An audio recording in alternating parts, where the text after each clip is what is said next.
कुछ दिन पहले मैंने आपके चैनल के माध्यम से जो संदेश दिया था उसका बहुत जल्दी असर हो गया और असर दिखा भी आज। फिर हमने विधायक जी से चर्चा करी, माननीय विधायक जी हमारी चर्चा को स्वीकार किए और सभी पार्षदों को 1 से लेकर 36 वार्ड तक अलग अलग टाइम देके, समय देके और 1 मीटर का डिस्टेंस रखते हुए उन्होंने आज हमारी बैठक ली और हमारे मुद्दाओं पर चर्चा की और सुना भी और समझा भी और उसका रिजल्ट भी अच्छा निकला।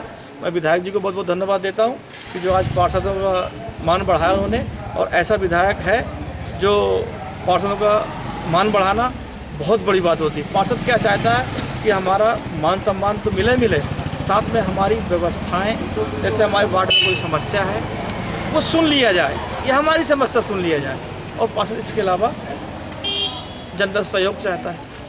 दूसरी चीज़ क्या हुई कि मेरे वार्ड पर नहीं, 1 से लेकर 36 वार्ड तक समस्या है।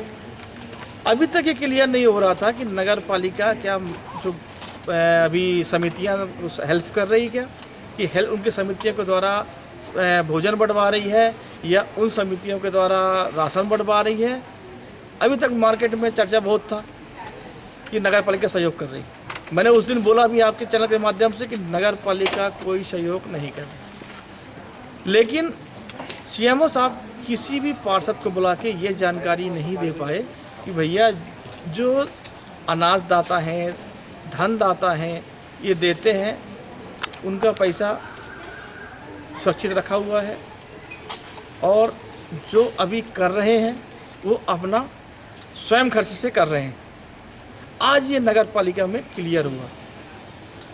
दूसरी चीज़, सैनिटाइजर उन जगह पर किया जाता था जैसे बड़ी बड़ी बिल्डिंगें हैं, किसी भी गरीब के घर में, किसी भी गरीब परिवार के अगल बगल जो मोहल्ले में गंदगी है वहाँ न तो सफाई करवाई गई और आज भी नहीं करवाई जा रही है। इन सब मुद्दों पे चर्चा हुई और किसने कितना दान दिया उसकी जानकारी भी हमको बिंदु बाई बिंदु दी जाएगी, ये हमारे विधायक जी ने कहा। और परिषद में जो बैठक हुई आज, उसमें भी एक निर्णय लिया गया कि आज तक नगर पालिका किसी भी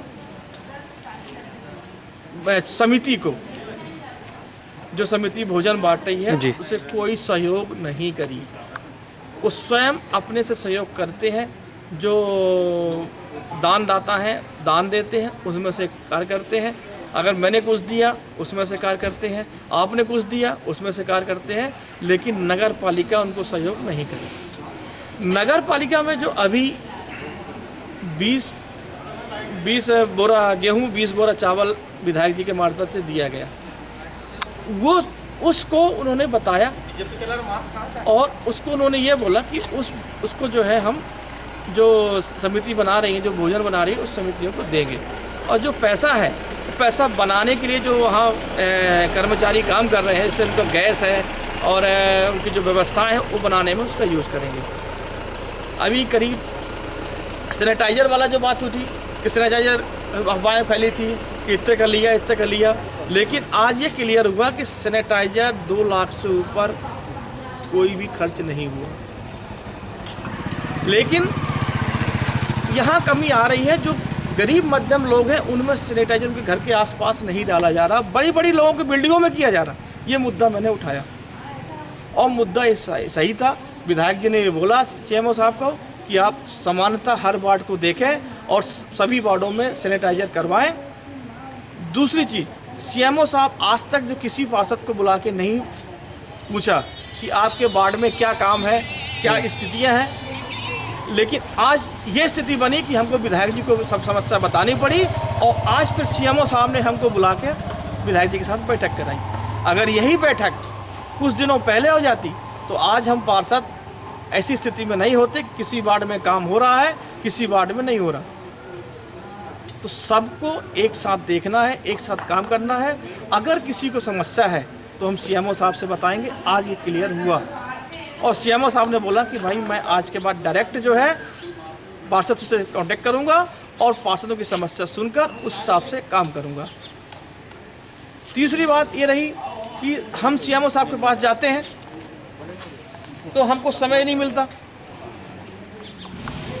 हम बाहर खड़े रहते हैं, सीएमओ साहब हमसे मिलने को तैयार नहीं होते, क्योंकि उनके पास कुछ लोग बैठे रहते हैं जी। तो एक ऐसा समय निर्धारित कर दिया जाए कि पार्षद जो है उनसे सीएमओ साहब से मिलें और अपनी समस्या बताएं। नहीं, विधायक जी का भी कहना था कि जो जनप्रतिनिधि आते हैं आपसे मिलने के लिए उनके लिए एक समय निश्चित कर दिया जाए। हाँ, सभी के लिए एक समय निश्चित कर दिया जाए। हाँ। और जो बाकी कार्य आपके ऑफिस के बाहर करिए, लेकिन कार्यालय के समय पर सिर्फ कार्यालय के ही काम किए जाना चाहिए। हाँ।